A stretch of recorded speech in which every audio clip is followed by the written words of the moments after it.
BNR gold and diamonds తరుగు తక్కువ బంగారం ఎక్కువ ఇప్పుడు మన వైజాగ్లో.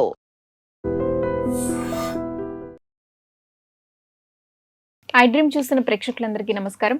ద్వాదశ రాశుల వారికి గోచార రీత్యా ఈ సెప్టెంబర్ మాసంలో ఏ విధంగా ఉంటుందో తెలియజేయడానికి స్టూడియోలో మనతో పాటు ఉన్నారు ఐకానిక్ ఆస్ట్రాలజర్ గట్టుపల్లి సురేష్ బాబు గారు. నమస్కారం గురుగారు. జై శ్రీమన్నారాయణ. గురుగారు, మీనరాశి వారికి సెప్టెంబర్ మాసంలో ఏ విధంగా ఉండబోతుందో తెలియజేయండి. ఖచ్చితంగా అండి.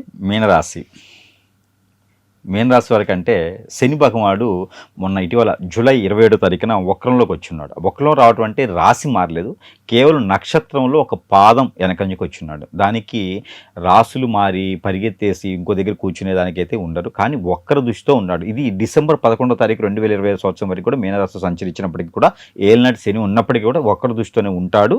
డిసెంబర్ 11వ తారీఖు 2020 సంవత్సరం శని భగవానుడు మీనరాశిలో. కాబట్టి ఎవరైనా సరే ఇనుము ఇటుక ఇసుకలో కానివ్వండి, లేదా చేపల చెరువులు రొయ్యల చెరువులు ఇలాంటి వాటిల్లో కానివ్వండి ఇన్వెస్ట్మెంట్ చేయాలన్నా, పంటమూలు పండించే మామిడి, సపోటా, దానిమ్మ, పైనాపిల్ ఇలాంటి వాటిల్లో ఇన్వెస్ట్ చేయాలన్నా కూడా, పంటమూలు పండించాలన్నా, నిమ్మ తోటలు కానీ పొగాకు తోటలు కానీ ఇలాంటి వాటిల్లో ఇన్వెస్ట్ చేయాలన్నా కూడా చాలా అద్భుతంగా ఉంటుంది.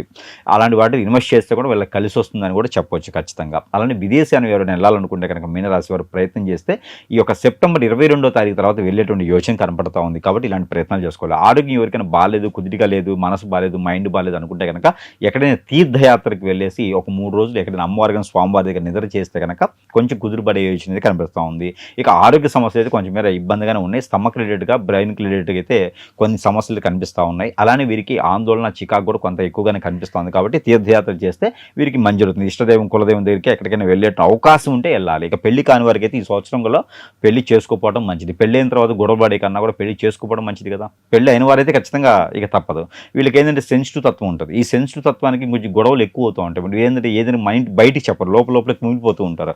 ఇక వీళ్ళకి మెడికల్ షాప్స్ కానీ, డయాగ్నోస్టిక్స్ కానీ, అలానే ఇక్కడ మెడికల్ డాక్టర్స్గా కానీ, న్యాచురోపతి, అల్లోపతి, ఆయుర్వేదిక్ కానీ, అలాంటి ప్రకృతి వైద్యశాలలు కానీ నిర్మించిన అలాంటి వాటిల్లో పాల్గొన్న, అలాంటి వాళ్ళ జాబ్ చేసినా కూడా వాళ్ళకి ప్రమోషన్స్, ఇంక్రిమెంట్స్, అవకాశాలు ఎక్కువ రాబోతున్నాయి. కాబట్టి ఇలాంటి ప్రయత్నాలు చేసుకోవచ్చు. అంటే హాస్పిటల్ రంగం, మెడికల్ రంగం వీరికి బాగుండిపోతుంది. ఇప్పుడు అలాంటి రంగాల్లో ముందుకెళ్ళొచ్చు. ఇక వీరికి అన్ని రకాల సమకూరుతూ ఉంటాయి. పెళ్లి చేసుకునే యోగ్యత ఉంది, కానీ అమ్మాయికి అబ్బాయికి అనిపించుకొని నెక్స్ట్ ఇయర్ పెళ్లి చేసుకుంటే బాగుంటుంది. ఈ సంవత్సరం పెళ్లిళ్ళు చేసుకుంటే అంతగా యోగ్యత కలిగవు. ఇక పెళ్ళి అయ్యి ఉండి భార్యాభర్తలు దూరంగా ఉంటున్నారంటే వాళ్ళు ఏదైనా మాట్లాడుకుని దగ్గర చేసుకునే దానికి అవకాశాలు ఉన్నాయి. అది 18వ తారీఖు తర్వాత చేసుకోవాలి.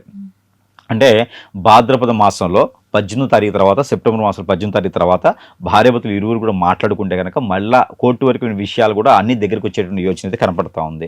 ఇక చిన్న చిన్న పరిహారాలు చేసుకుంటూ ఉంటే కనుక అదృష్టం కూడా బాగానే ఉంటుంది. ఇంక ఇవన్నీ కాదండి, నాకు ఈ గోచార ప్రకారంగా కాదు, దశల ప్రకారంగా కాదు, ఏదో నన్ను పట్టి పీడిస్తుంది అంటే వీరు సెన్సిటివ్ తత్వంతో ఉంటారు. కాబట్టి చిన్న చిన్న క్రియలు కూడా వీరిపైన ఎక్కువగా ఉంటుంటాయి. అందరిని ఆకట్టుకునే తత్వంతో అందరూ చాలా అద్భుతంగా ఉంటుంటారు. వీళ్ళు ఎవరిని కూడా ఇబ్బంది పెట్టాలని అనుకోరు. కాబట్టి వీరిపైన ఏదన్నా హిప్నాటిజం కానీ, వశీకరణ చేపించి వీరి మైండ్, మనసు మార్చేసి మోసం చేసేసి వెళ్ళిపోతూ ఉంటారు చాలామంది.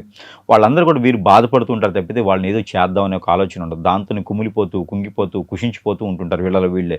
వాళ్ళందరూ కూడా ఈ మాసంలో కొంతమేర ఉపశమనం పొందేదానికి ఎక్కువ అవకాశం ఉందని చెప్పొచ్చు.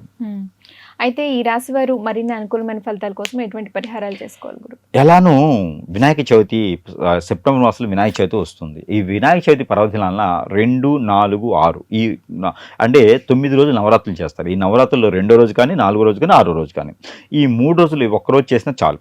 అలా 3 రోజులు చేసినా చాలు. బియ్యం పిండితో చేసేటువంటి పిండి పదార్థాలు, బియ్యము, బెల్లము, ఈ 2 కలిపి ఎలాంటి పిండి పదార్థాలు వస్తాయో, సొరకాయ పాయసం కానీ, లేకపోతే కనుక అమృతం పాని కానీ, లేకుంటే కనుక కుడుములు, ఉండ్రాళ్ళు, చలిబిడి, ఇవన్నీ కూడా బియ్యము, బెల్లంతో చేస్తాం.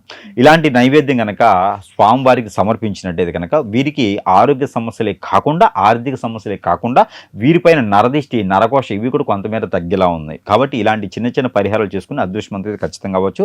ఎవరికైనా వీరికి గోధుమలు, బియ్యము 2 అంటే కిలోంబో దానం ఇస్తే కూడా వీరికి మంచి అవుతుంది. గ్రహాల రీత్యా దోషాలు కాదు, గ్రహణం నుంచి వచ్చే దోషాలు కూడా కొంతమేర తగ్గుతుంది. అలానే వీరికి సెప్టెంబర్ మాసం మొత్తం కూడా 2, 4, 6 ఈ 3 నెంబర్ కూడా వీరికి అద్భుతంగా ఉంటాయి. White and black and green ఈ 3 నెంబర్ కూడా, ఈ 3 కలర్స్ కూడా వీరికి బాగుంటాయి. స్కై బ్లూ కలర్ కూడా 4వ కలర్ బాగుంటుంది వీరికి.